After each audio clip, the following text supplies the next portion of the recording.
it will go back to mid 1980s with the computerization of railway booking. It has scaled.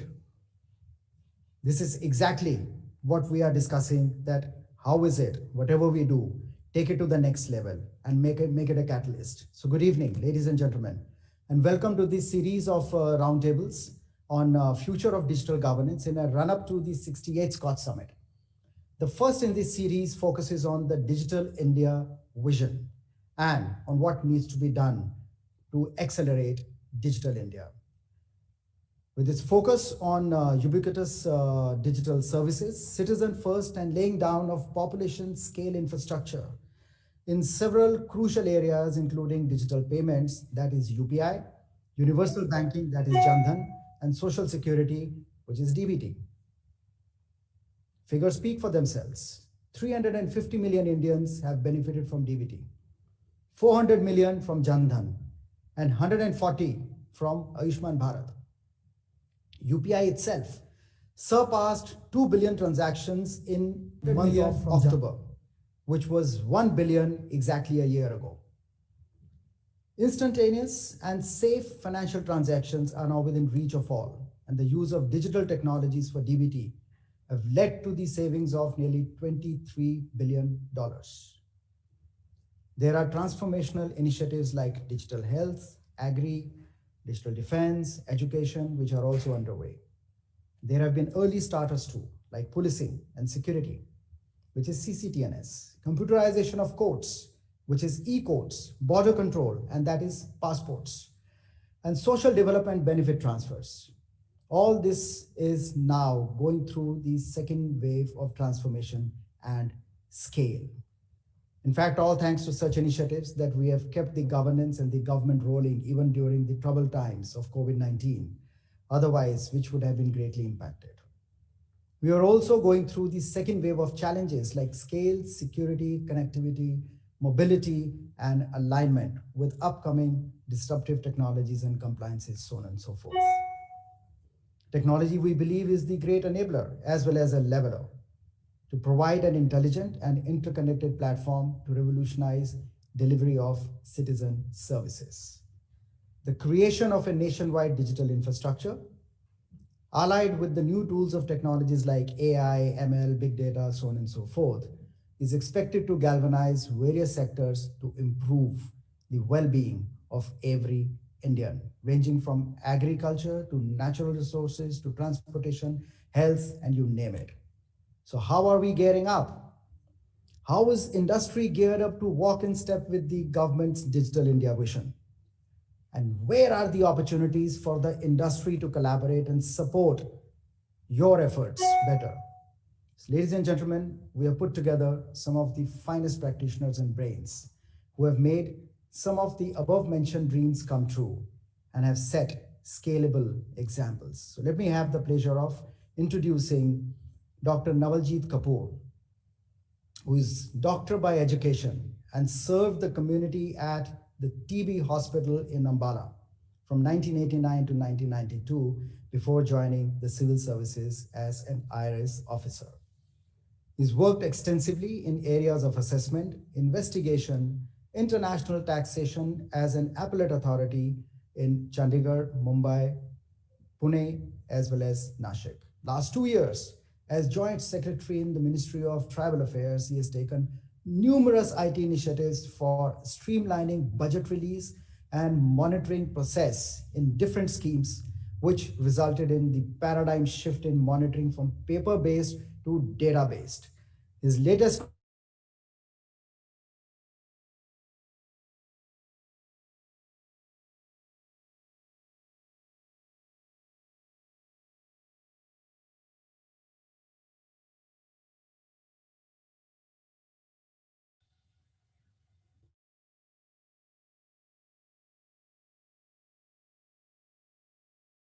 to you.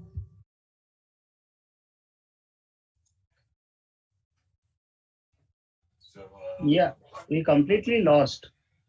Yeah, I think Okay, I think we have maybe Gurshara's network has frozen. Can you hear me? yes, of course. Yes, Since we yes. coach here. Yeah, so he was Gusharan was giving the background of Dr. Navaljeet Kapoor and the spectacular work that he's doing in Ministry of Tribal Affairs.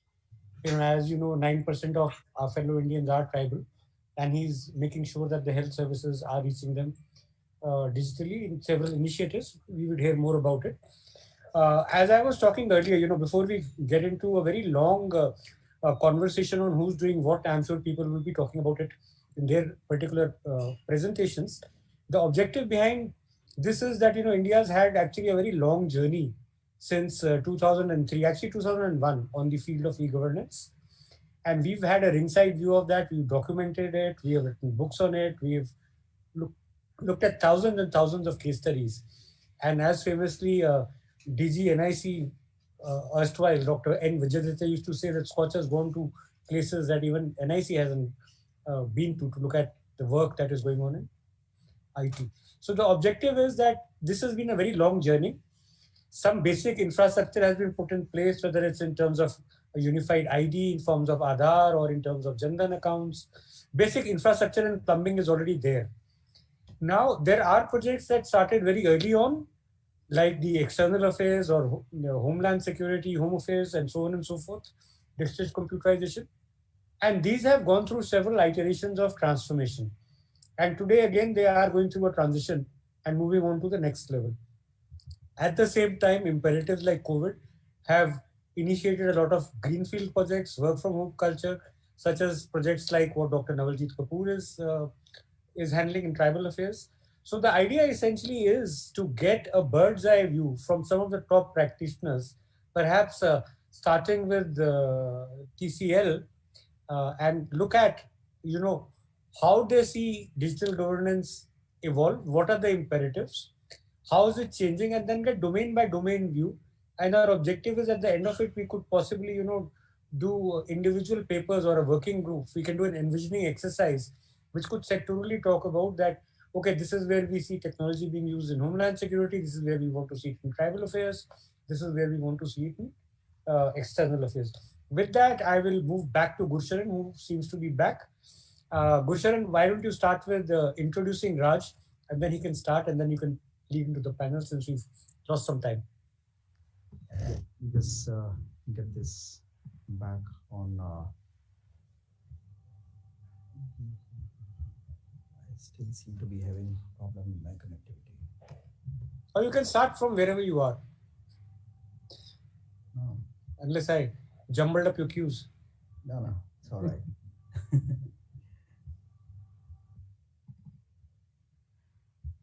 So let me quickly introduce Raj. Just give me a moment. We are not jumping the gun. And there we are with since the first presentation itself is, I'm going to be inviting Raj to start with that.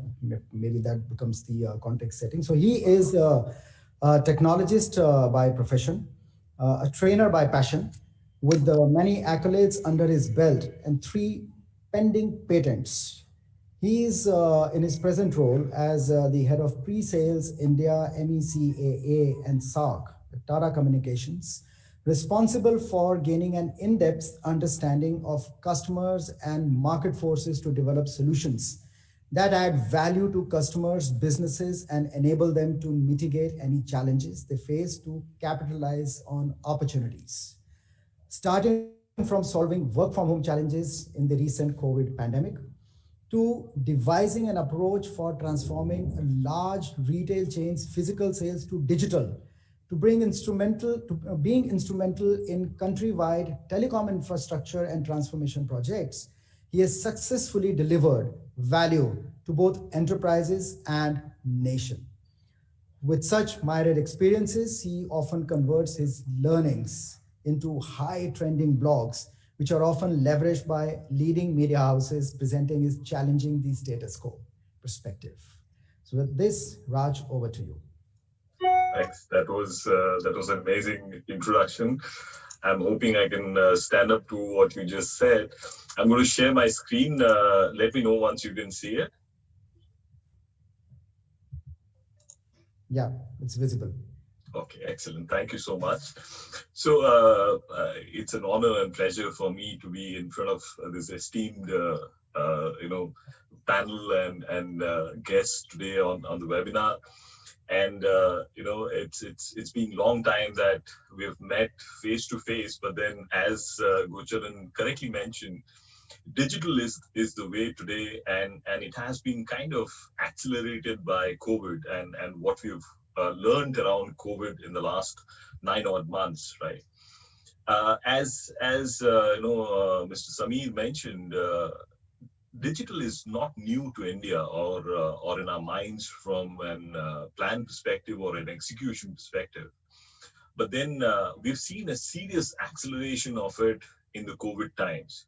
So with that as a background, let me set some few things that we've seen from COVID perspective and why digital and thereby Atmanirbhar Bharat has come into such prominence per se. So if you see COVID as in perspective, there are some startling figures there. When I first saw them, it was quite amazing to me. When we look at the total lockdown that happened for 68 days, in the first 21 days, the per day loss for India was $4.5 billion. Yeah, it's $4.5 billion per day. That's a staggering loss per day. And it had to do with a whole lot of things. And one of the main things was that the supply chain was really disrupted from an India context. And if you look at the imports that used to happen, specifically from China, around 16% of that was totally stopped. Because of which we saw a lot of companies and specifically the MSMEs totally getting out of business. So thereby we saw that around 53% of the businesses, in some form or shape and some very significantly getting impacted, which resulted in around 24% contraction in India's GDP in the first quarter. But that also led to a lot of digital initiatives, and as I said earlier, emergence of Atmanirbhar Bharat, right? When we saw that in the reliance on import is kind of pushing us towards a direction. It is not that we did not think about Atmanirbhar Bharat earlier. The call out was more significant after COVID because of what we saw, and that's where we saw a stimulus package of 20 lakh crores, huge surgeons in the number of internet users. And there are multiple examples, as Dr. Gurcharan was also saying, in terms of digital transactions or e-commerce. So, you'll be amazed to know that in the recent Big Billion sale, and I'm hoping, all of you or some of you have bought something from that Big Billion sale. 99% of PIN codes of India had ordered in that sale period. That was a startling figure when I first heard it. And specifically, if you look at our own bank, which is State Bank of India, State Bank of India said that in the month of October, they had around 65% of their transactions as digital. So, it will tell you the kind of, the size of digital that is happening in India. There are a whole lot of other things also which happened in terms of digital health, which saw 10x growth, or in terms of entertainment, Disney Plus achieved the number of subscribers in 2 months, which Netflix took 7 years. And of course, we've seen a whole lot of transformations from government perspective, which got accelerated during this period. So when we look at Digital India imperative, and there we look at the founding stones and the way it has been constructed, there are 5 things that kind of emerge for us. The first thing is that everything needs to be citizen centric and driven, where you'll have to have a channel which can include everyone, where digital becomes the core services back to every citizen, all the 1.3 billion people of India. And that's where we need to think about any architecture, any structure, any digital architecture which is nationwide, which is at scale. where security and privacy also becomes extremely important. Think about it that tomorrow, if your health data, if your financial data, which is there in UPI, for example, gets hacked in some shape or form, it will have huge implications. An enterprise may have some million or maybe even 100 million data points, but for government it will be in billion, and therefore the implications are far larger. And of course, last but not the least, all this needs to be on demand, and thereby the scalability of the architecture needs to be really great. But this also leads to a lot of complexities.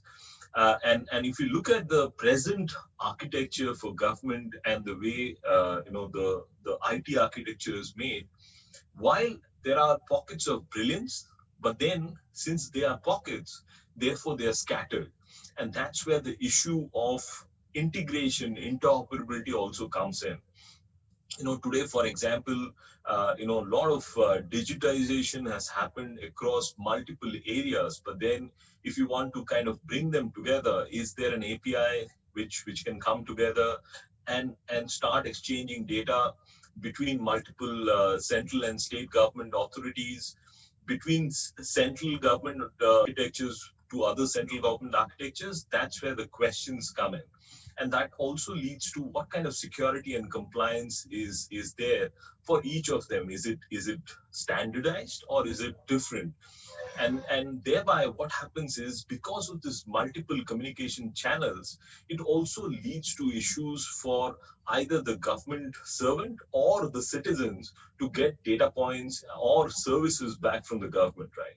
And that's why we thought that when we think about an ecosystem where you are going to provide services back to the consumers, and the consumer is you and me out here who are the citizens of India, what you need is an integrated, scalable, and very resilient digital core, which can actually go from one to many in seconds, if I may call out, and have an integration into multiple channels through APIs, and also then give services based on the new technologies. So, for example, if you look at IoT is the next big thing, specifically with each individual carrying more than one device. So, for example, if you look at yourself today, I'm sure in your house there'll be at least 10 to 15 devices. When I'm saying devices, I'm just not meaning your cell phones. I'm also meaning your fridge, your TV, etc., etc. They're all IoT devices. So how do you bring everything together? And there, you cannot work on a simple architecture which was there earlier, and therefore you have to look at DevOps. You'll have to look at analytics and how to give services better to the consumers, which is again the citizens of India.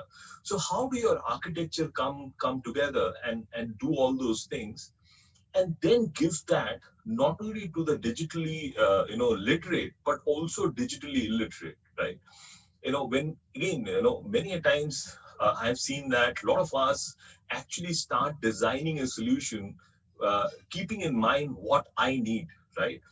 And that's where most of the architectures don't really go up and serve the last person in this country per se, because not everybody is as digitally literate, or even if they are digitally literate, they do not have digital devices which can connect to them. So how can I go to the end of the pyramid and really at the bottom of the pyramid serve that individual who does not have anything? And that's where the internet first architecture that we keep talking about, an internet first architecture which is really scalable and can go to the end person, maybe through some ecosystem where common service centers come in, some external or private players come in who give services back to those citizens, is extremely important, right? On top of all these things, a new call out is obviously privacy. And how do you ensure that your data is not going out to anyone who has somewhat good hacking skills? So the Privacy Operations Center will come in extremely in a very, very strong manner going forward, specifically with the privacy bill coming in, where it is not only about the security of your data, but also about how do you ensure that when you want to call out a specific data, for example, say you're in hospital, you need certain amount of data. How do you get that in a jiffy and not after 20 clicks? And the same thing about police, or for example, even from a tribal affairs perspective, how do you get the right data back to you without going through multiple channels or multiple clicks, is what Privacy Operations Center will do while sitting inside the integrated core, which will give services back to the consumers, right? Speaking about what we have been able to do, in addition to kind of writing a paper on POC, and we are kind of sure that that can become a baseline of designing a POC going forward. We have been, servicing a lot of government projects and mission mode projects per se, from a GCC perspective, where Ayushman Bharat, for example, or Poshan Bharat, we've been able to give back to the community in a record time and in a very scalable manner. From security perspective, again, since we're talking about POC, where security is very prominent. From a managed security perspective, we've been servicing multiple organizations, whether it is Union Bank, SEBI, GEM. From a network perspective, we've been servicing multiple pan-India projects, either from a customs or GSTN or ESIC. And similarly, from an IoT perspective, we've done multiple smart city projects, including smart lighting, or gas metering projects, and very recently from a COVID perspective, connecting workers to ensure that they can maintain social distancing. So that's in a nutshell what we've done. Dr. Gurcharan, you gave me 10 minutes, so I'm hoping that I've been able to stick to my time. And back to you. Absolutely. Thank you so much. May I now invite Dr. Navaljeet Kapoor for your vision. Thank you, Dr. Gurcharan, and thank you for giving this opportunity to Ministry of Tribal Affairs. I'd like to give a very brief background about the ministry. Tribals are about 8.5% spread all over India, except in Punjab, Haryana, Delhi, and Chandigarh, about 12.5 crores. For the welfare of these community, Ministry of Tribal Affairs came into existence in 1999. It's very important to know what is the mandate of the ministry. It goes without saying that Ministry of Tribal Affairs is the nodal ministry for the welfare of the scheduled tribes. But interestingly, all these sectoral ministries are also responsible for the sectoral development. For example, Ministry of Health is responsible for the health of the tribals. Ministry of Education is responsible for their education. Likewise, skill development and roadways ministry, they are responsible for sector-specific initiatives. In the same way, when we look at the budget, can you imagine the total budget under the tribal sub-plan is 2 lakh crores. It means each ministry, whether it is at the state government or at the central government, they have to spend a stipulated amount fixed by Niti Aayog on the welfare of the tribals. I'm repeating again, 2 lakh crores.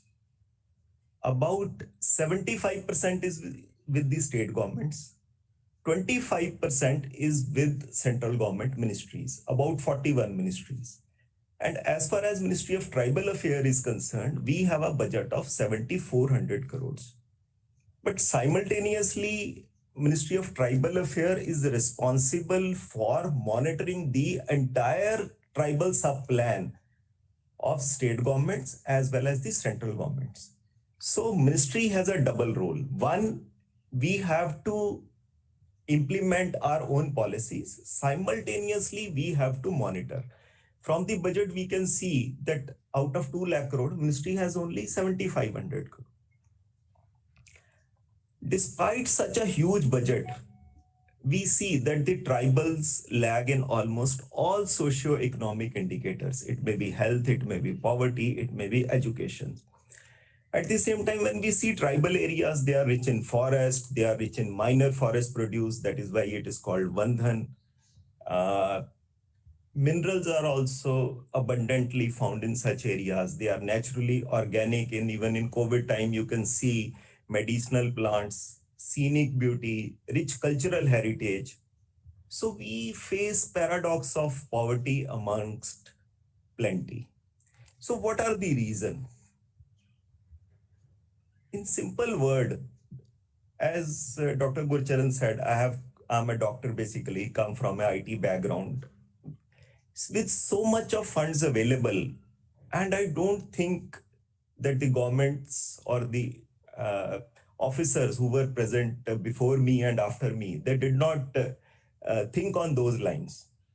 But one thing which I can make out clearly is lack of digital governance. For example, if I give 10,000 rupees to my son and ask him to do 10 things, and at the end of the day, he comes and just on a piece of paper, he writes to me, I have spent 10,000 rupees. If I'm satisfied with that, there are chances that he may or may not have spent the entire amount for the purpose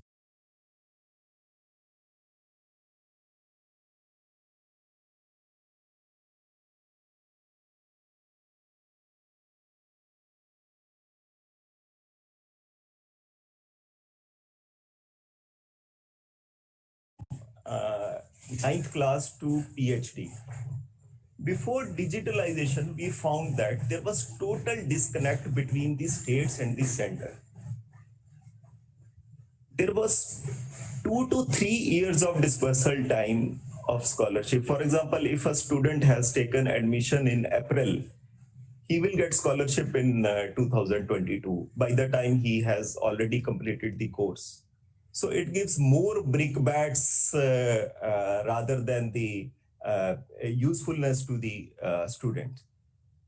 There was a lot of communication time between the states and the ministry. For example, if I write a letter to the state, reply will come to the ministry after 2 months.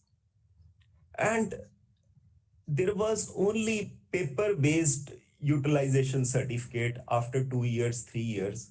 If you want to know how many students are studying, under which course they are studying, whether they have passed or failed, what is the dropout rate, there was no such data available. Similarly, in NGO scheme, we are funding about 250 NGOs, 300 projects. We don't know where the NGOs are working, how many students are there, what happened to those students, whether they are coming regularly to the schools or not. So likewise, I'll not go into the other schemes, but in the same way, for example, we had a grant schemes, then tribal sub-plan, tribal sub-component in respect of 40 ministries. What we did, we give a study to PwC, and we found that out of 250 schemes, there were 81 schemes which were not relevant for the tribals. The amount was approximately 3,100 crores. There was about 10,000 crores of rupees which was underutilized.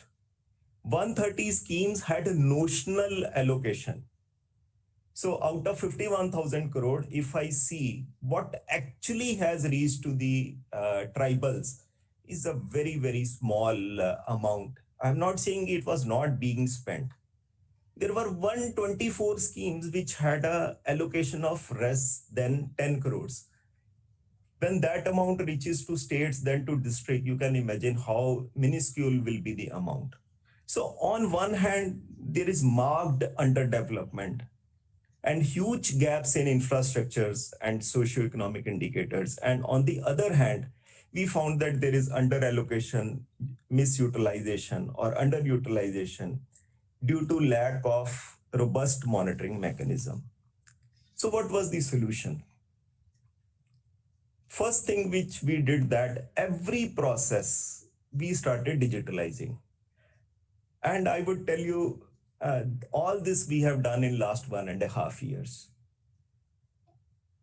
All schemes and initiatives of the ministries were digitalized. Now we have 19 portals or digital initiatives which are linked to the ministry's website and the performance dashboard.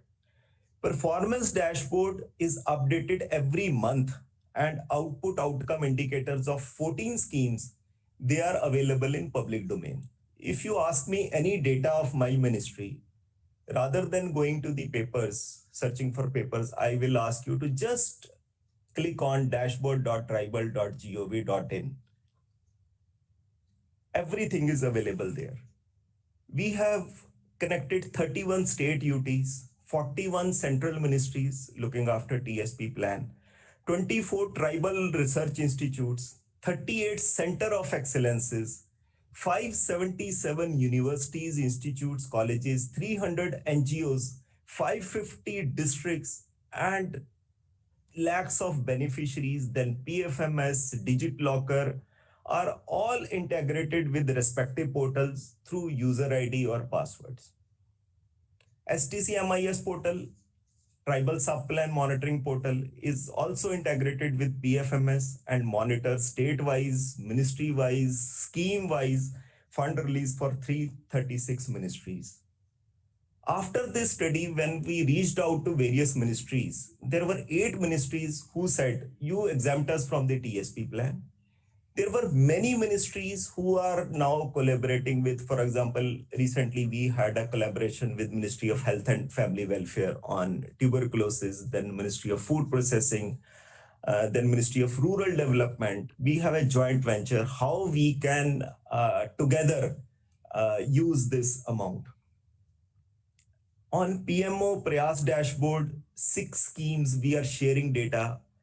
We have an outcome monitoring dashboard of NITI Aayog, which is the attached office of NITI. There we are sharing the data. The data is shared on DBT mission portal, DBT Bharat portal. We have given data analytics to Center of Excellence of Data Analytics, which is managed by NIC. We have done gap analysis of 1,17,000 villages in respect of 17 parameters.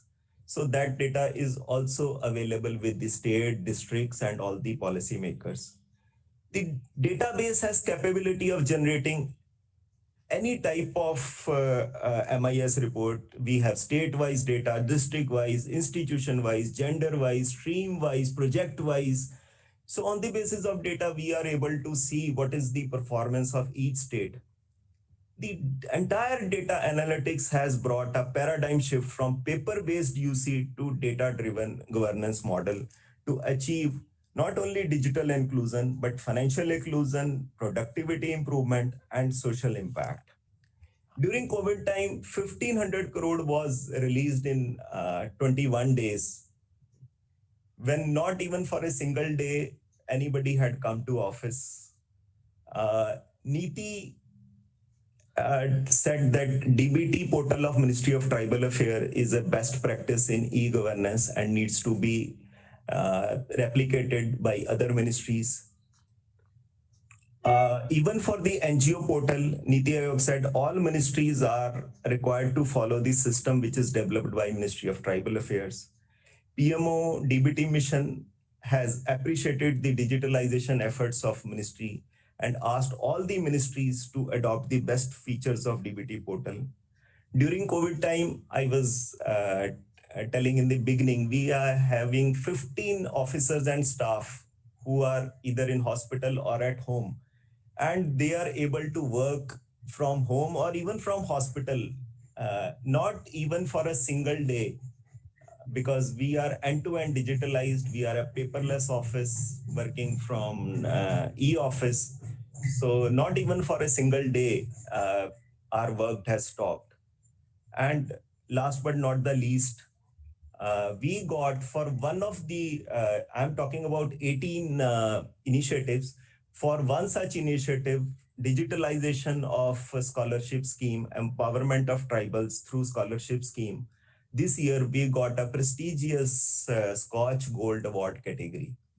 So you can see dashboard.tribal.gov.in or tribal.nic.in for our mother website, which is linked to the 18 portals and all the initiatives. All the initiatives of different center of excellences, it may be iStupa, it may be a health portal, it may be a dashboard, everything is linked digitally to the mother website as well as the dashboard. I once again thank SKOCH and the entire team of SKOCH for giving Ministry of Tribal Affairs an opportunity to present the efforts which we have done in last 1.5 years. Thanks once again. Thank you. Thank you very much, Dr. Saab. I was interrupted by technology while I was introducing Mr. Golak Simli. I'll continue from there. Then he has 27 years of experience in ICT projects, out of which 14 years in government domain, in the area of public policy strategy, innovation and execution, digital transformation and use of technologies. He also led an e-governance SPV as its CEO, providing government services to the citizens and the business community. Mobility, cloud, data analytics, data and information security are his domains. Simli Saab, over to you. Thank you, Mr. Zanjal. And let me at the outset thanks SKOCH Group at large, Sri Samit Kochar and the entire team of SKOCH for bringing out such a beautiful and path-breaking event. Now, coming back, and let me also greet all the co-panelists at the same time, and the participants who are listening to this particular event. Now, coming back to today's topic of discussion, the future of digital governance. Now, I'm kind of very convinced that the next phase of the digital government will be purely backed by that I'll call them emerging technology. Now, when I say emerging technology, typically there are many, but there are 3, 4 which will be on the top. One is AI, the second is big data, third is the hybrid cloud, and fourth is the analytics. Now, when I say the next wave of digital transformation will be driven by these emerging technologies, one side it will be consumer and citizen like us, and the other side you'll see that the business houses, the corporates, the service provider, they will leverage, they will harness this emerging technology at the largest and to the maximum, and which we are witnessing as one of the ministry we are witnessing, right?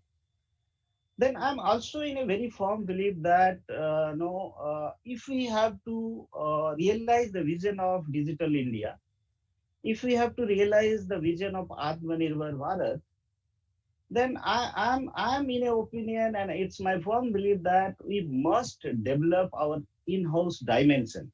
Now, what is those in-house dimension? And those I tell them 3 C's, and which is our learning stage. And these 3 C's are nothing but competency, capacity, and capability. If we can develop this in-house, then I'm sure that the digital India vision which we have and our Honorable Prime Minister, what he is aimed for, will achieve that, especially in both sense, in terms of economic growth of the country, and at the same time, social and development upliftment of the country, right?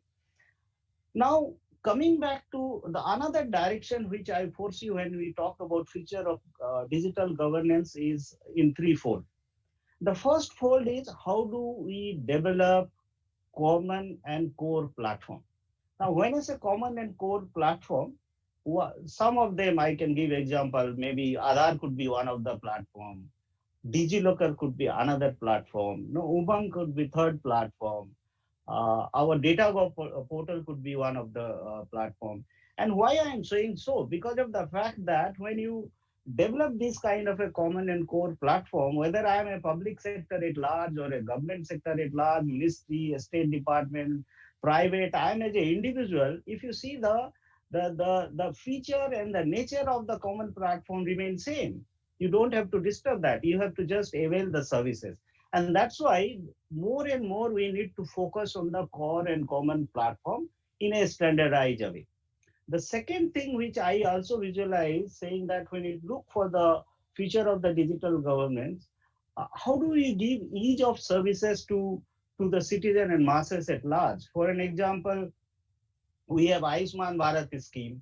For an example, we have National Scholarship Portal, right? There are many such schemes, with DBT schemes.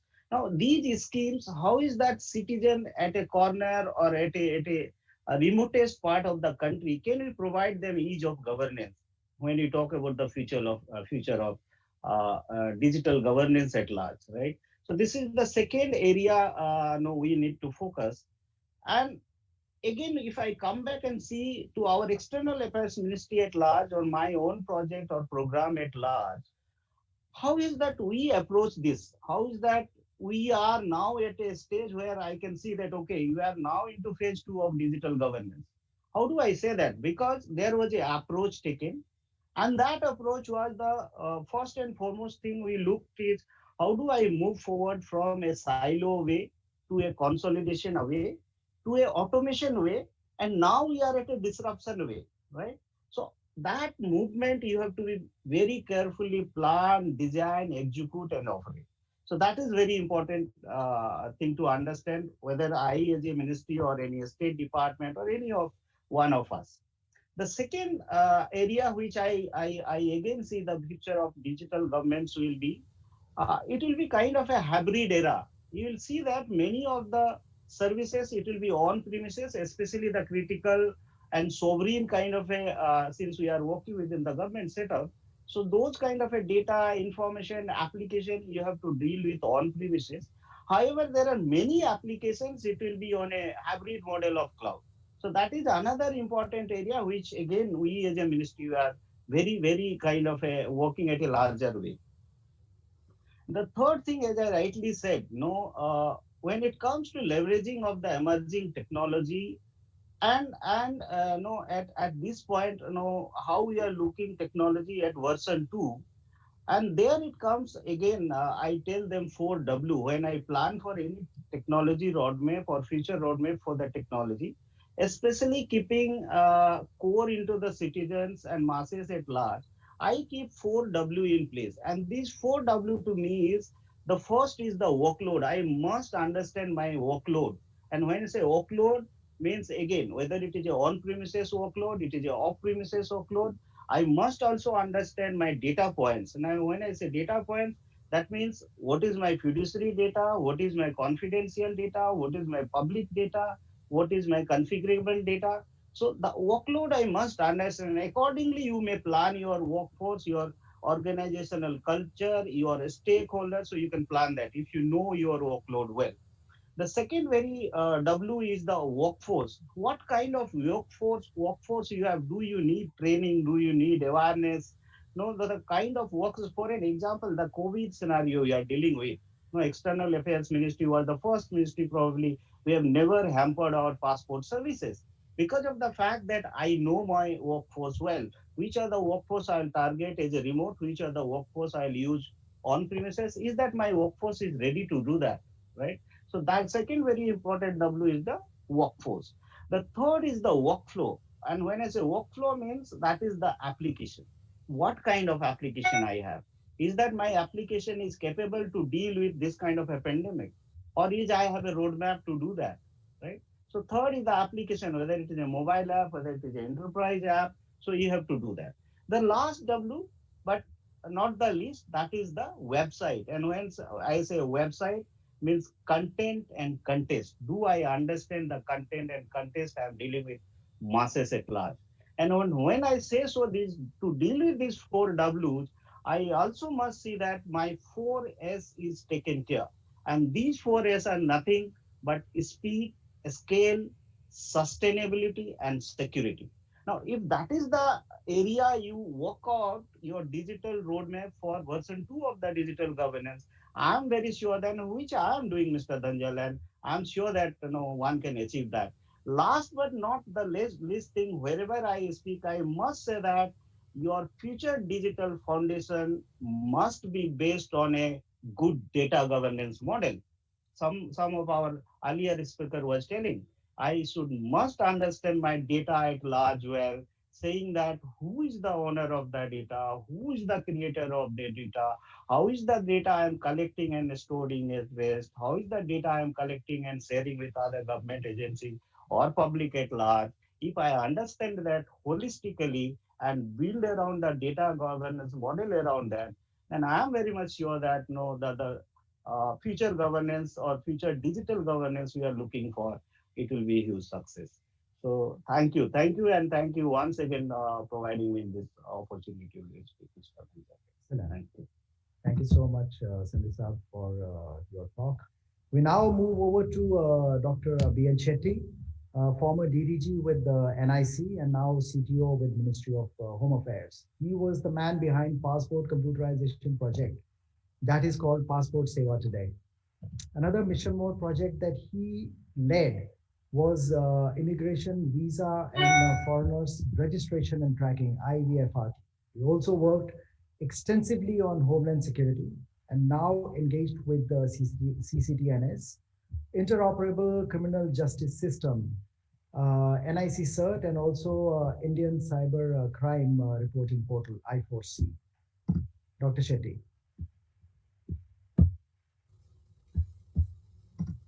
Please unmute yourself. Thank you, Gosharanji, giving me the opportunity to participate in the discussions. Good evening for everyone.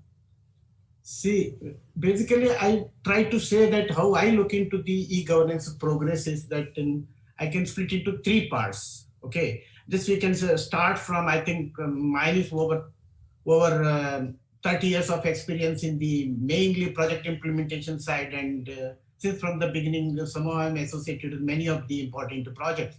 So whatever I'm sharing, it is my personal view, what I have gained in the experience and what I'm looking and whatever I'm doing presently with the projects. Related to that, I am putting the priority on that area and how the things move. And if I look into this one, if I can take it to around 1990, it is much earlier than e-governance started, even taking off. The passport project has started. When the passport project started, the priority of the peoples are different. If you see the priorities or the importance, actually, if you see in 1990, 2010, 2008, during that period, everyone talks about more transparency, no discretion, reduction of manual work, digitization and easy retrieval, and public facilitation. And we talk about help financially, physically, and intellectually weaker section of the society in taking the government services. These are the areas actually mainly concentrated at that time. It is not that actually we are not talking about the priorities. Why I want to compare that today's priority is the security of the cyber security and the cyber crimes, and this area actually I am more interested on that. Today's need to address that on that. And just when I'm comparing to the at that point of time in 1990, when you see that of course, when I came from the IITs, I got into the passport project. Was my first project in 1988-89, started and studying and how the previous project was failed. That was the first thing. Where I could see there actually the one man, one passport was the target taken by the first initiative in 86. So security was given importance, but that may not be the right time at that time. Now it is the correct time. We have to ensure and put, it is not that we are not left the things, but many things we attempted, we are not equipped at that time. So the projects like a passport, it came up where printed passports are given, and EPFO project came up. Then OCI, one of the biggest challenge to the government at that time is that printed booklet issuing across the country, where we don't have this type of setup at the time. Neither we have the security systems nor the type of applications. So OCI application was actually made and in one side sanctioned and printed across the globe. This was possible at that point of time. And these projects when come up to this, then after that in 2010 onward, the CCTNS project, IVFRT project, NatGrid project, ICJS project, these are all come up with the different type of requirements. Where if you see the IVFRT, where it has actually contained the visa, issuing the visa and the immigration. IVFRT is immigration, visa, foreigners, registration and tracking, where it connected 180 odd missions and all the immigrations, all the hotels in the country, all the guest houses where the foreigners stay, all the institutions where the foreigners would study, where all the hospitals the foreigners are there. These are all linked together. I mean, it was a big challenge on that without compromising, checking the Black Street data. All security aspects are coming on that. One of the module is that advanced information passenger APs. It was one of the important module where the passengers get into the aircraft. Immediately within 15 days, the data will be screened and their credentials should be checked and communicated to the counter.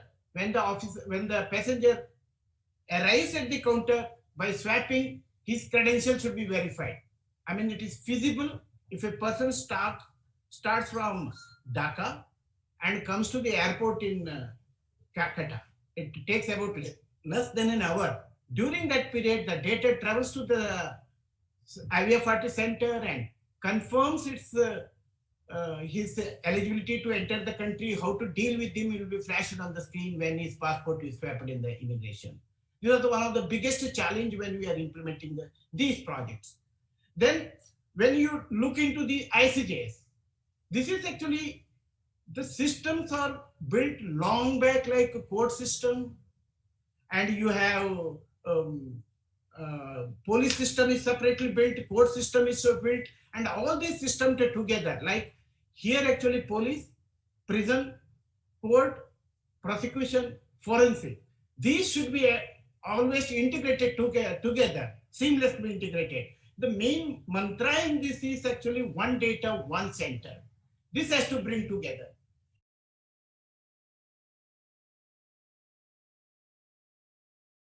This has been done at some level. It has been done. It required, of course, next level of upgradation to bring to the analytics, and various other parts can be taken, and networking of the criminals can be brought in that, and so many things can be brought in that systems now. My present priority, like if you can recall that during this year Independence Day speech, the Honorable Prime Minister made a crucial announcement related to the importance of cyber security. Addressing the nation, the Prime Minister talked about the threats from cyberspace that can harm the country's society, economy, and development. He highlighted that the government is alert on this issue. The several initiatives have taken. One of the initiatives in that is, strengthening the I4C. I4C is the Indian Cybercrime Coordination Center.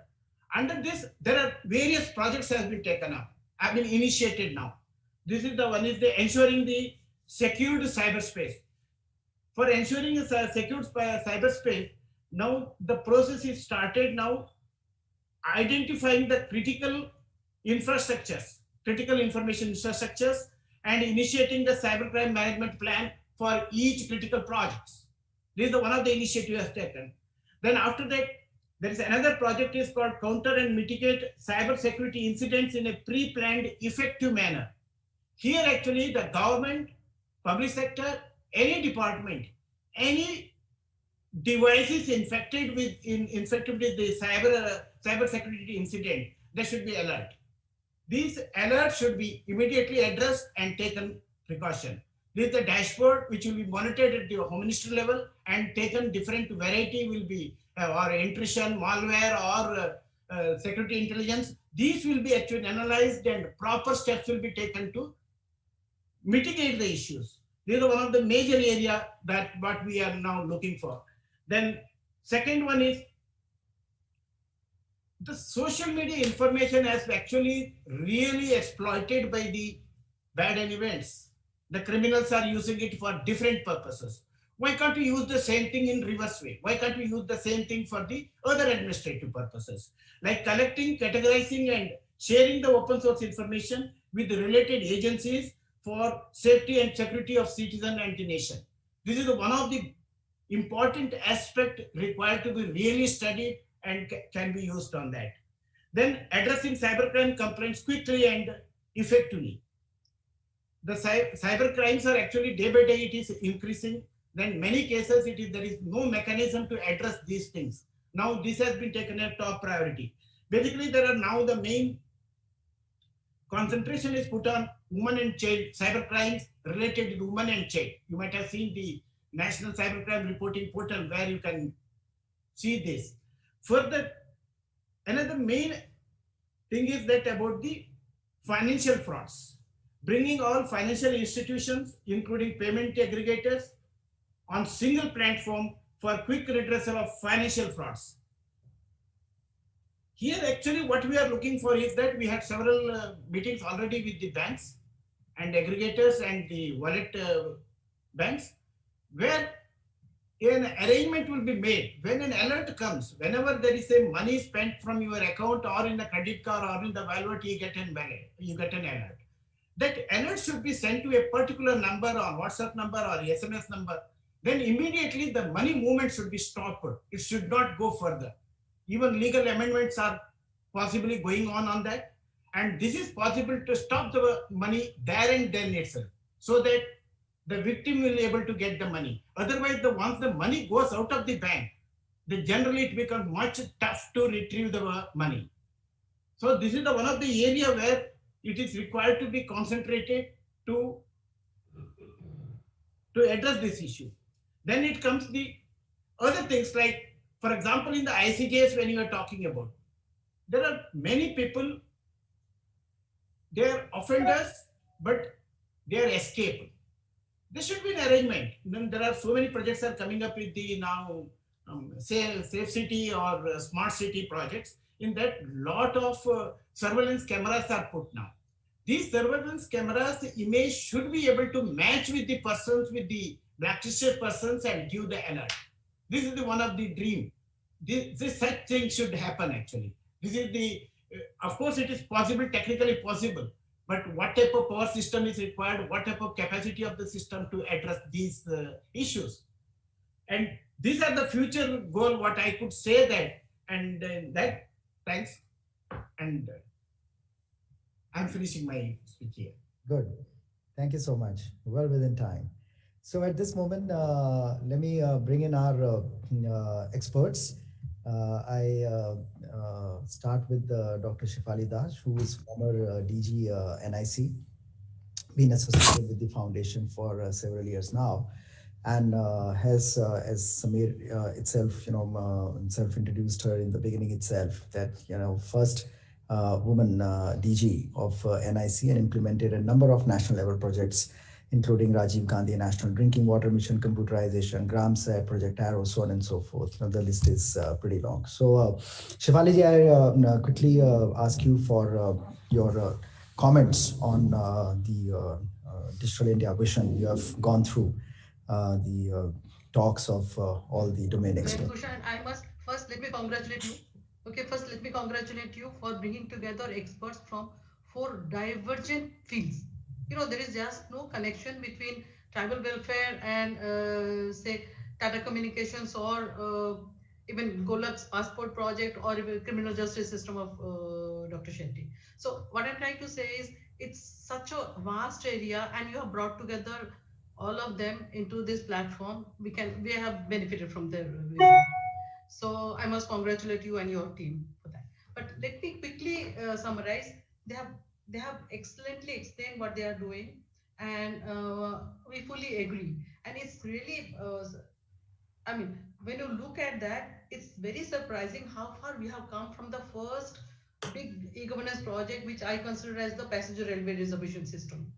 That time, just thinking that yes, you can go to a counter and book your ticket with connecting trains.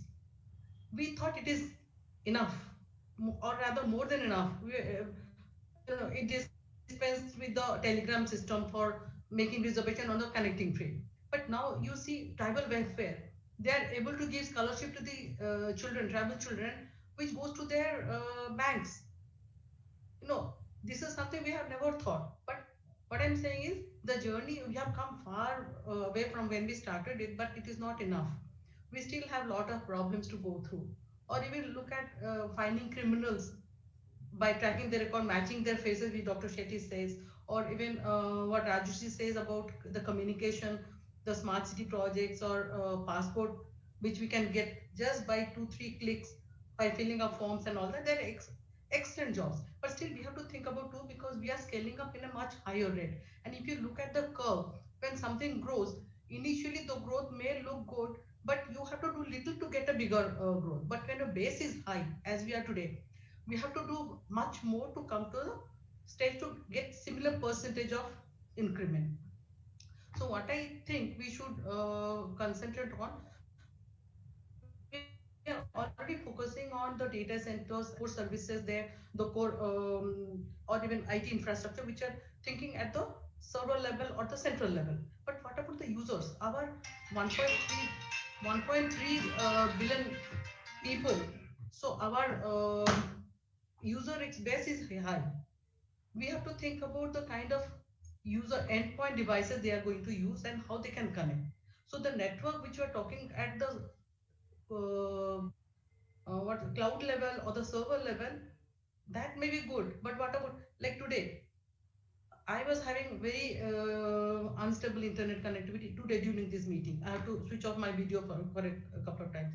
Even Gurshan, you had some problem with connectivity. If this can happen in the heart of Delhi, what will happen to the villages where we are targeting our people? That is something which needs, I think that is the most important thing. The second thing is about privacy and security of data. That is one side. The other side is ease of use. The more security concerns we put into our software or even the apps which you are developing now, if you put that, then your number of clicks increases.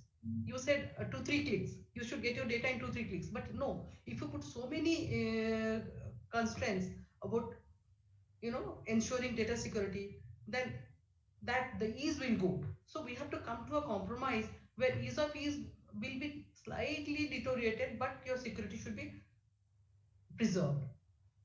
That's my other thing. And third thing, I must say that we have got so many users, I mean customers. For example, me, my requirement, we are talking about integrated databases. One database should talk to the other.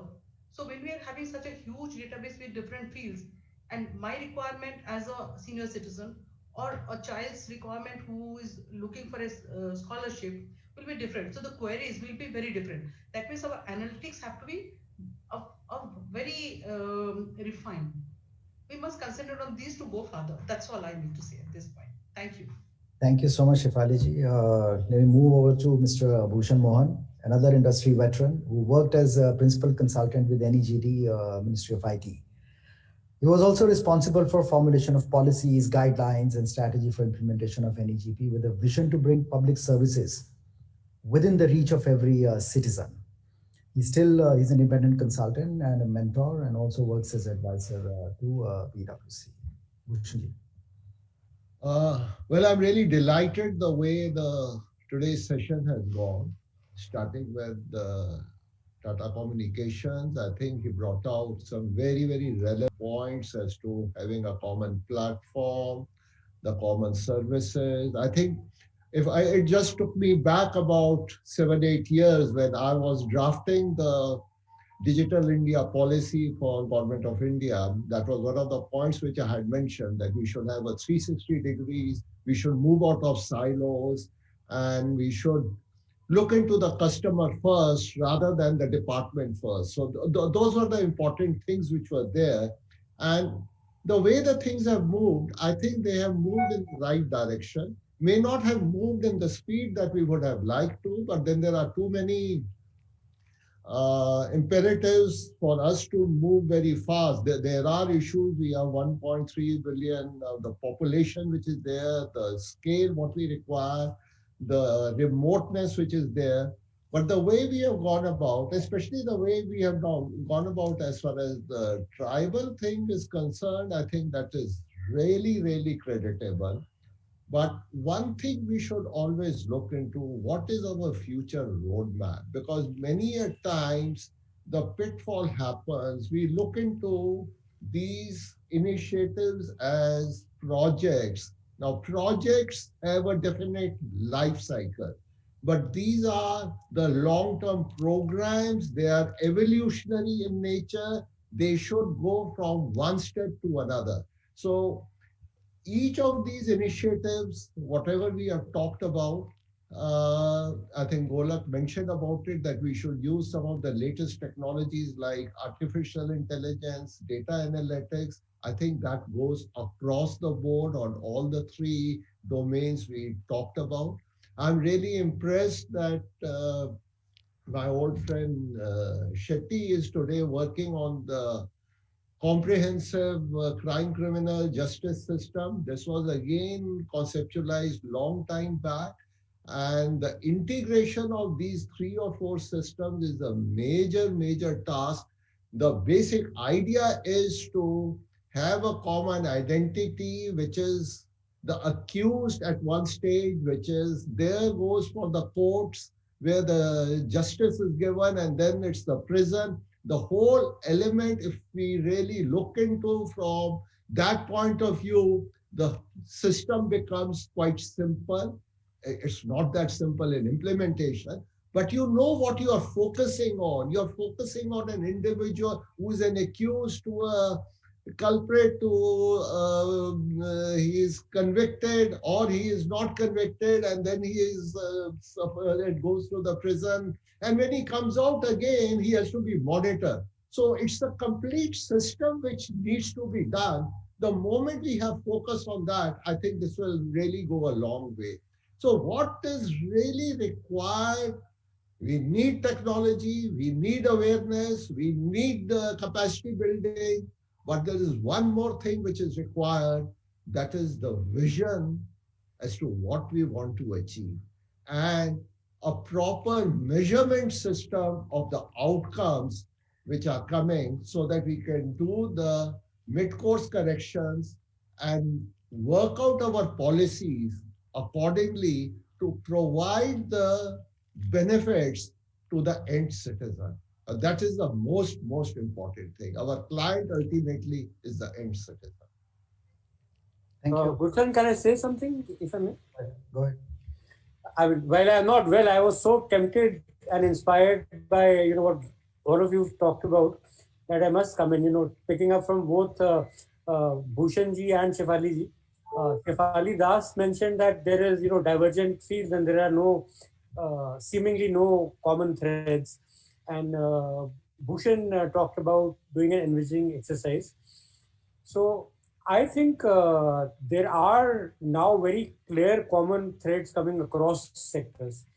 One is that you are finding India is getting a regulatory framework, and it is going to impact everybody equally. So whether it's the Data Protection Act, whether it's privacy, whether it's security. So that is one area where there is a distinct possibility of collaboration across verticals. From tribal affairs to education to homeland security to what Golakji is doing, everything has got privacy as one common thread. Security is the second common thread. Scale is the fourth common thread. Capacity of people to be able to deliver to all these digital things is the next one. And the mother of all common threads that is going to come is the health systems. So whether it's tribal welfare, whether it is border control, whether it's health passports. So National Digital Health Mission is going to be the most pervasive application across all these, even homeland affairs. So, bioterrorism is one, pandemic control is another. So, COVID has taught us one thing that cuts across all, like poverty and social development, is health. And I think a lot of new work has to be done keeping those things in context. And as Bhushan said, one of the most important thing is having a vision. So with this summit, we would be announcing, and I'm happy to invite you all as partners, that we will be forming an envisioning group for future of digital governance, which would look at these emergent horizontals and try to create a collaborative space between domain ministries, between industry, between academics, between consultants, and see what India needs to do as a country in each one of them. And we have not even touched areas like artificial intelligence and blockchain and some of the emerging fields, which would further compound the issue. But for now, what we can chew on is perhaps this envisioning exercise. And I'm happy if each one of you help us by becoming a resource person in your domain and sharing your vision. Maybe just write a paper or something, or write an article, which we can then bring it together, discuss around that, and see how each one of us is addressing these issues. Raj, what do you think? Yes, Mr. Samit. Yeah.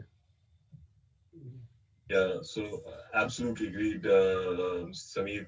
You know, specifically when we look at technology, right? I'd just like to pick up one thing that Dr. Shetty mentioned in terms of having a database of criminals, their photographs, and then matching it with the video surveillance, and that's a dream, right? So, Dr. Shetty, in the COVID time, one of the things that we did for one of our enterprise clients is, they were concerned that how do they know that the employees that they've hired is that the employee who's in front of the laptop, right? And we actually deployed a solution for them wherein the laptop's camera captures the employee's face, and they then match it back to a central database. And on top of that, you can also do the eye movement. And through that eye movement, you'll be able to tell whether the employee is looking at the laptop or looking at the phone. And if they're using the phone to actually capture images from the laptop. So the use cases are immense, and same thing. And there's a specific program for this, which is known as Biomix, BIOMX, which can be actually deployed. And I'm happy to talk to you about that. Obviously, the scale will be very different, right? We're talking about the scale of 1.3 billion versus 10,000 for that enterprise client. But there are technologies in place, and specifically as Sameer mentioned, and even Mr. Bullock mentioned, AI analytics. These what I talked about is basically a combination of AI and analytics, and that's like going to take the entire scale of deployment to the next level. No, I think. Sorry, yeah. I think I told something. Shall I continue? Yeah, Dr. Shetty. Yeah, the actual requirement what I am talking about is we have a database of offenders. Offenders means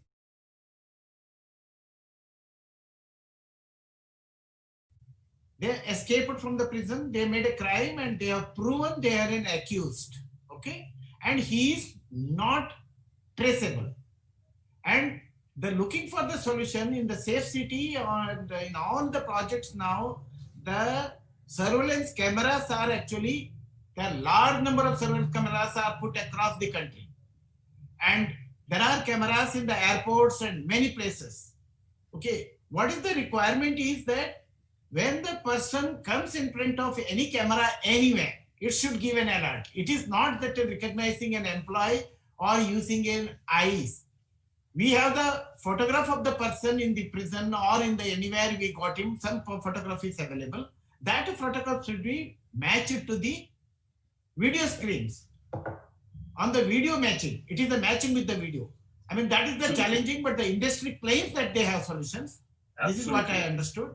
This is what actually we are looking for on that. Absolutely. Sri Samit ji has just tempted me to talk about. I'll take 10 seconds. Since Samit ji has told that, I personally believe that the next thrust area for another 3 to 5 years, we all will witness that, the AI is the big thing which we have to focus. The second thing is, how do we make a environment where the ease of doing business is available to us. Now, these are the two thrust area which will be played around a environment, or I say a digital era, which will be consist of physical plus digital, wherein you have to ensure that security and privacy is intrinsic, and it is 365, 24/7 kind of a scenario. So that's my vision for next 3 to 5 years. That's how I believe. Yeah. You must write about it. Yeah, absolutely, Sabiji. Thank you. Raj, you were saying something. No, I said that, what Dr. Shetty mentioned obviously is not simple and is not available off the rack, needs to be designed, but I'm sure it's possible. Great. I also have a question for you. You were in your presentation talking about connecting the nation and then about an internet first strategy. So, how do we assure security and performance in this architecture that you mentioned? Yeah, sure. So, I'd actually start from what you faced in the beginning of the conversation, and also Dr. Shefali Das kind of faced, right, which is internet issues. So, when you think about an internet-first architecture, one of the first thing that we need to think about is who has internet and what quality of internet do you have, right? And specifically, as was pointed out by almost everybody, when we think about the last person or the nook and corner of India, the internet connection may not be that stable or that good, right? And therefore, when you think about an internet first architecture, we have to actually think about the worst possible architecture or possible quality of service that you get out there. And that's where we kind of thought about ways how we can do intelligent application overlay on top of the best possible internet available, right? And that's where along with application optimization also comes security overlay, like SASE, for example, right, or ZTNA. Those are the two things which is catching relevance at this point of time. SASE is secure access, secure edge, and ZTNA is zero trust. So these two things, when you think about it, so specifically with the last person out there who doesn't have the best of internet connection, how can you do application optimization on top of it is through something like an app van, right? And we've launched a solution which is our own IP where we have patents, which is known as NetFoundry, which can actually do both, wherein it can do something like a 10x kind of a jump on your available bandwidth performance on the internet, right? So, and therefore, specifically, when Ms. Das said that, she was facing issues on internet, if you had NetFoundry, for example, you'd get at least 10x of the bandwidth, and you wouldn't face that kind of an issue. So think about the last person who is on 2G, for example, and getting, say, for example, 64 kbps, whereas the application needs 256 kbps. That's where NetFoundry kind of a solution, which is performance enhancement plus security on a SASE or a ZTNA architecture, will really take it to the next level and make internet available for everybody across the food chain, right? So thinking about it from that perspective is what we're doing, not just about the tier 1 city where you can get 10 meg or 20 meg easily at home. Yeah, I can. I just have one point, Yes. just a few minutes. Shefali, See, one is performance enhancement, as Rajshri said. Another option could be like you can have an AI solution where you can have 2 or 3 different varieties of same application with sizes. Like when we are sending images, it asks us whether you want to send the full size or half size or like that. So if you can have, there is a AI part which decides what is the speed or internet bandwidth available and accordingly pushes that particular application. For example, my bandwidth, when it fall down, so if it can make my picture much smaller, like less MB, then the performance would increase automatically. So that kind of thing also can be thought of. Instead of increasing the infrastructure, we can reduce our downsize our application also. That's one solution.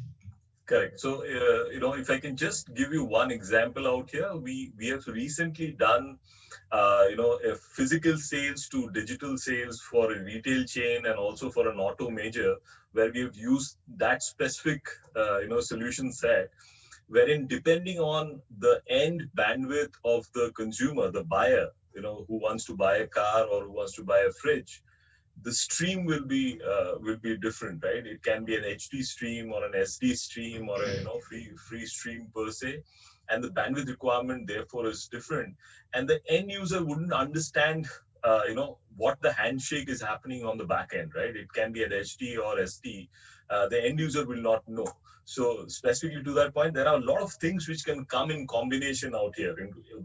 One is performance enhancement. Second is handshake of bandwidth. Third is the security overlay.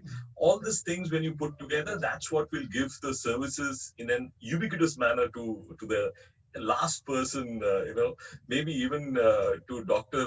Kapoor's, tribal friends in the remotest areas in some shape or form. By the way, Dr. Kapoor, I really love the image behind you. The picture is amazing.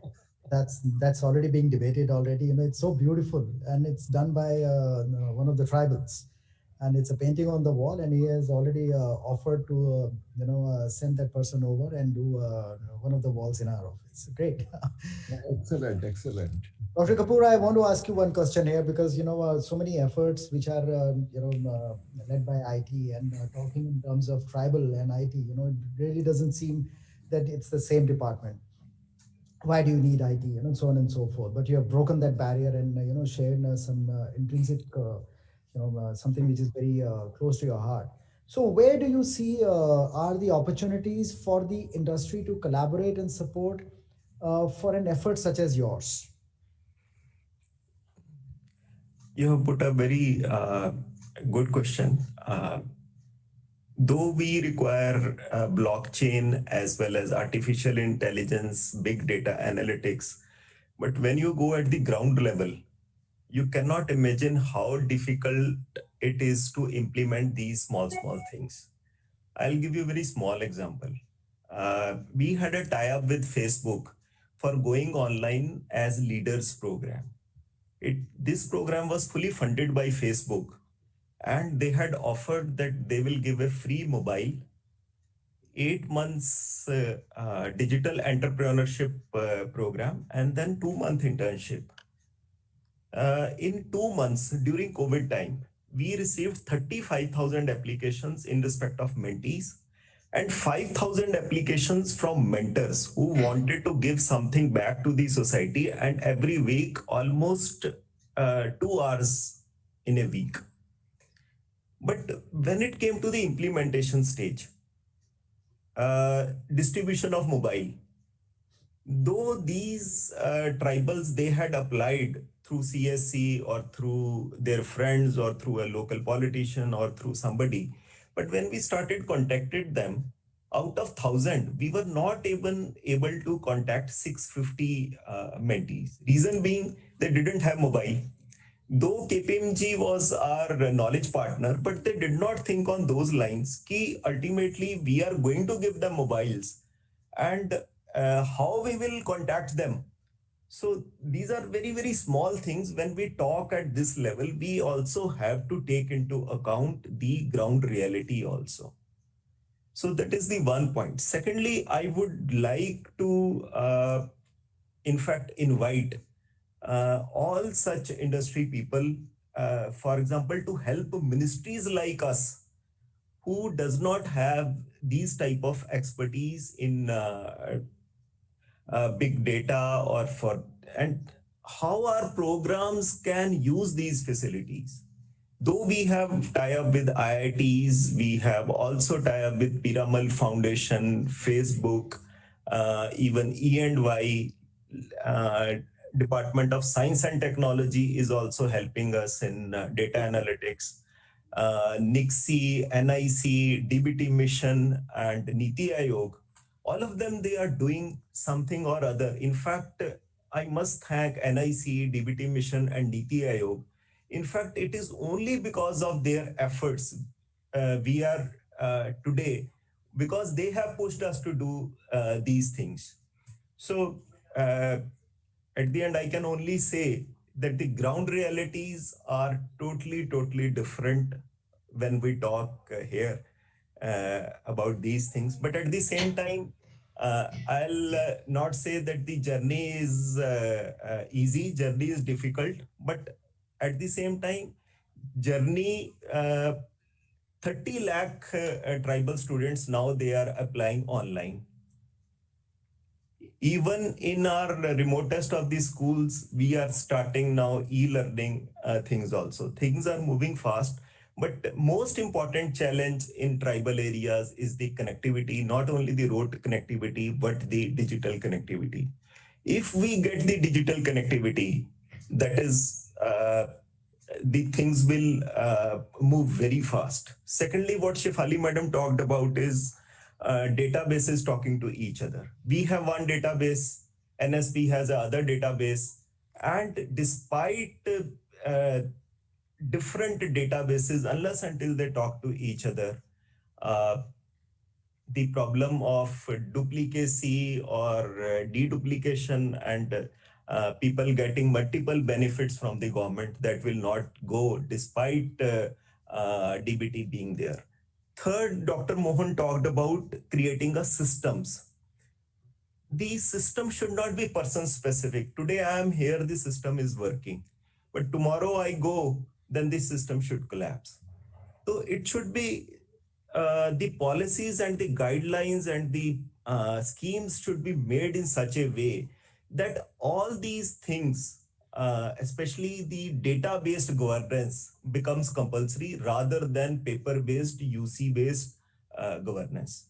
So these are some of my ideas as far as the ministries like us matter in digital governance. Thank you. So Raj, it may be a good idea for TCL to have somebody perhaps engage with Dr. Kapoor and see if there is something that can be done. Absolutely. And as you mentioned, and we've seen some of his projects have emerged as best practices across the government of India. Although no one has possibly even heard of Ministry of Tribal Affairs in IT, but the fact is that they are doing an excellent job. So out of this and out of collaboration between some of the others, if we could create some kind of a proof of concept or an approach paper or whatever, I mean, that can contribute to the larger effort, it would be fantastic. Sure, absolutely. Sounds very exciting, and Dr. Kapoor, I'd kind of get in touch with you either through Gursharan or through Smeed, and we'll kind of take it forward in a manner which helps both of us, and of course also gives a lot of benefits back to the tribals. Maybe in the next 1 or 2 years you'd be able to say that out of the 74,000 crores, a larger percentage of it actually went to the tribals, and the 9 crore population, 8.9% population that you said had a huge percentage increase of the development that they had over the last 2-3 years. Let's work to that vision. Raji, we have one scheme of partnering with Center of Excellences, reputed organizations. As I said in my presentation also, we have 38 organizations, IIT, AIMS, Art of Living Foundation, Patanjali. You talk of the organizations we are partnering with. So I'll request through this medium, all those organizations to go to our portals. And there you can just let us know how you can partner with us. So we will be too happy to have partners. In tribal welfare ministries, there is no dearth of money. This is one such ministry. As I told earlier, we have 2 lakh crore of rupees, but we need good partners. So through this medium, I'll request SKOCH Group and NIC and other partners are already working with us, the private partners also, to bring some innovative ideas to us, because whatever we may do, we are still far behind what private sector is doing. So let us compete with what technology is available with the private sector. Let that type of technology come into the ministries like us, which were, as Kocharji said, these were such ministries, nobody used to talk about them. Even I have seen last 1 year back when I used to attend any meeting, we used to be the last and at the end, okay, tribal ministry, chalo theek hai aap. So आप भी कुछ बोल दीजिए. No, this is a fact. So I think you have done an excellent job. You have done an excellent job of collecting all this information. Your pain area is actually the point of collection and the point Yes. where the benefit has to go to monitor that particular thing. And that's the last mile issue which you are facing. Yes. Yes. Unless and until that is strengthened, your backend will really not be very helpful. So the first thing is to strengthen that and then use your artificial Yes. intelligence Yes. and data analytics to come up with more effective policies, monitor the policies, monitor the outcome. Because unless you can monitor the Yes. outcome, you will really not know what is happening. So it's not just question of spending money, True. the UC should be linked with the outcome monitoring. Unless that is done, the policies may not make much sense. So I think that's what I Sir, would. if time permits, I'll give a very, very small example. We have one scheme, National Fellowship Scholarship Scheme. So we did not know who are the students who are doing PhD and in what subject they are doing PhD. We have large number of research projects. In fact, every year we spend about 150 crores of rupees in these research projects. I wanted to associate them with these research projects so that during their PhD, if they get associated with these projects, at least by employability or by experience, they will be more better than what they are today. Despite my best efforts, we could not get the details of in what area they are doing the research. They did not want to share their details. So what we did, we stopped last quarter of scholarship so that at least now they give us the details of their projects. That's right. You would not imagine that more than 50-60% of these scholars, they preferred to go away with the last quarter, which was not less than 1.5 lakhs. कि अगर हम अपना project की details देंगे तो इनको पता चल जाएगा कि क्या कर रहे हैं. So actually, these projects should also plow back their knowledge into Yes. the tribal welfare. That is Yes. another thing which possibly is missing. But you have rightly pointed out that. So on behalf of SKOCH, let me just say, sir, that it is absolutely heartening to hear how you have turned around a system which was paper-based and marked with underdevelopment, underutilization, and underfunding into one which is capable of doing a gap analysis of over 1 lakh villages across 16 key demographic parameters. And let me also add that it was equally heartening to hear from each and every one of the other panelists today, from Mr. Simli, who said that we must move from silos to automation, to consolidation, to disruption, and Dr. B.N. Shetty, who said something profound which really resonated with me as a practitioner and a public policy researcher. He said that it's quintessential to see what is important at what point in time and where people's priorities lie for public facilitation. And I think in that spirit of cross-sectoral collaboration on digital governance, which our chairman also raised, I have some questions from Mr. Purkhayastha. Mr. Purkhayastha, given COVID crisis, there is an unimaginable speed of adoption of government services on part of citizens. And I ask this question on the behalf of India's citizens, sir. What are some of the technologies available today which can help us smoothen the delivery of citizen services? Is cloud perhaps one of them? On the discussion of internet strategy, which you were having, and I think this could also address the concern that was raised by Dr. Navaljeet Kapoor, where he mentioned that a lot of the people didn't have cell phones.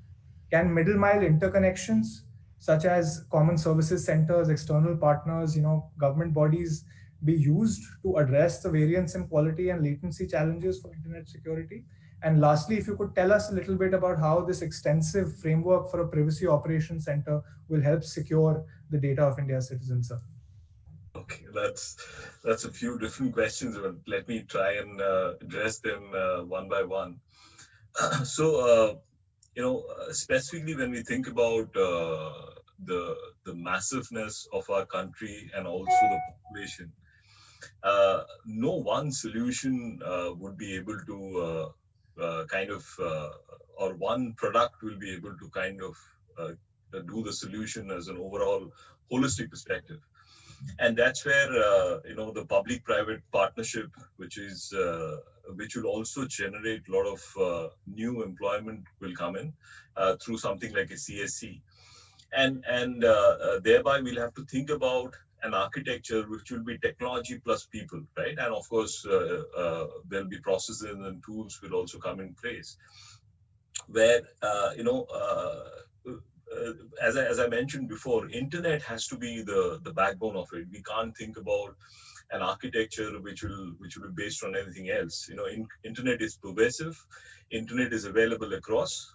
Whether it is, when we think about what Mr. Kapoor said, at the end of the day, when the mobile phone is given and Facebook is giving it, it means that in some kind of network is available there, which means that 2G will be available there, right? Even at that location, it may be from BSNL. And that gives us an impetus that we'll be able to reach that location on internet in some shape or form, and thereby what kind of apps will be made specific to that, as Shefali madam was saying, can I have applications which can optimize their delivery depending on the speed of network which is available. So the compute architecture needs not only to be scalable to map to the population of India, but also be scalable to map to multiple other parameters in terms of what kind of services is requested and who is requesting it. So for example, if I can just give an example out here, if you think about Google, when you do a search, then a container is spun up specifically for that search, and therefore it's so very fast for you. Can we think about an architecture like that, wherein we containerize the entire architecture, and when a citizen is asking for a service, we actually spin up a container for the citizen so that the services is delivered in a faster manner, and also you can do a lot of customization on top of it. So that's from a compute perspective, and needless to say, as almost everybody pointed out, it needs to be interconnected. We cannot expect the end citizen, even me, to go to 15 different directories and ask for the same service. So for example, if I need my driving license today, do I have to go to 15 different websites, or can I go to one? Is the question. And similarly for any other service that I want, right? So that's point number one. So integrated service, one architecture, one compute, where you can spin up something like a container for each search or each request. And then who is capable of asking for that? Is it the end citizen? Maybe yes, for you and me, but for somebody who is digitally illiterate, can we have CSCs come in who renders those services to the end citizen? And thereby comes the need for security and privacy. So there, what kind of privacy operations center would you have, and what would that privacy operations center do, right? In terms of specifically the exchange of data, what is the governance? As Mr. Simli very rightly pointed out, we need to have a formalized process of data exchange and data governance between various entities, right? And thereby a framework which can do that data validation and consent management, maybe possibly at every layer, is what the privacy operations center will do. And that by itself, if you think about the scale and the massive 1.3 billion people and the services on top of it, it's not one service. When you think about a citizen, maybe you'll think about 100, 150 different services.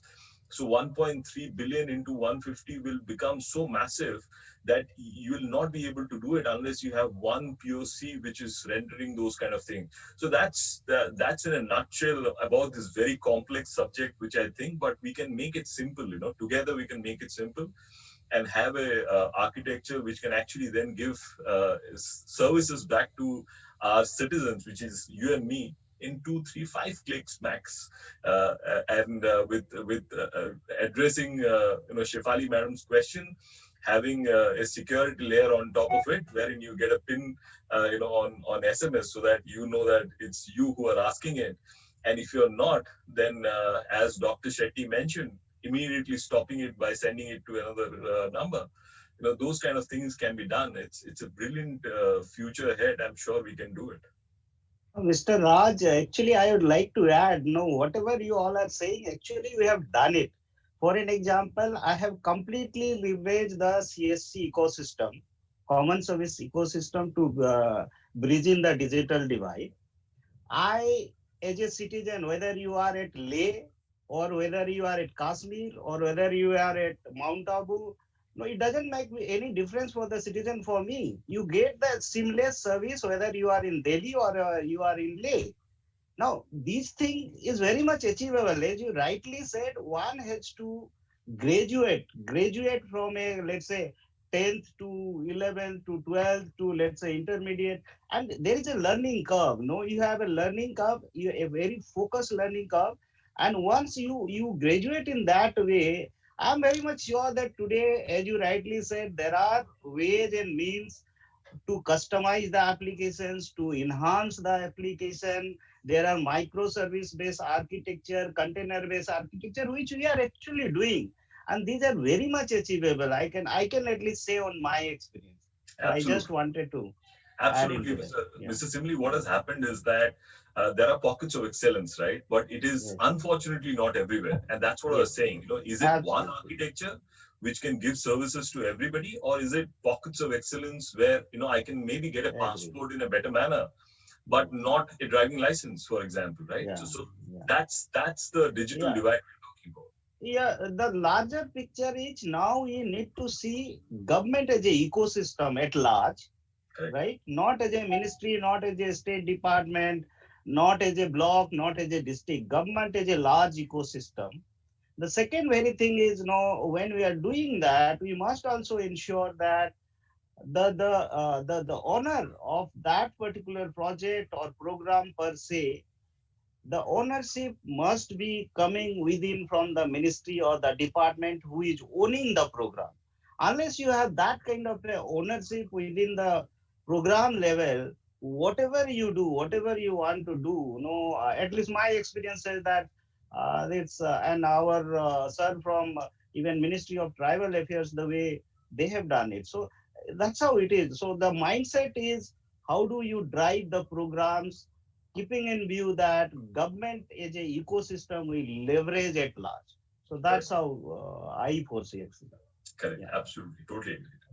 Excellent. And I could see Dr. Shetty nodding, all through while Raj, you spoke, and simply you were making a submission. So, much that I hate to close the discussion, even though we have overshot by precisely 22 minutes.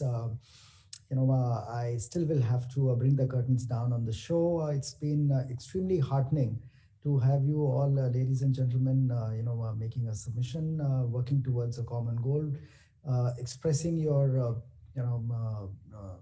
vision, your a dream of digital India. How do we achieve it and achieve faster, accelerate it, so on and so forth. So thank you, Dr. Kapoor. Dr. Shetty, Mr. Simli, Raj, Shefali-ji, Bhushan-ji, Samir, Rohan, Alan, as well as the entire team from TCL, which joined in. And look forward to seeing you once all over again and being part of the envisioning group for the digital governance, which Samir talked about. So thank you very much for joining us this evening, and have a great evening. Bye-bye. Thank you. Thank you. Thank you. Thank you. Yeah, bye. We really enjoyed it. Thank you.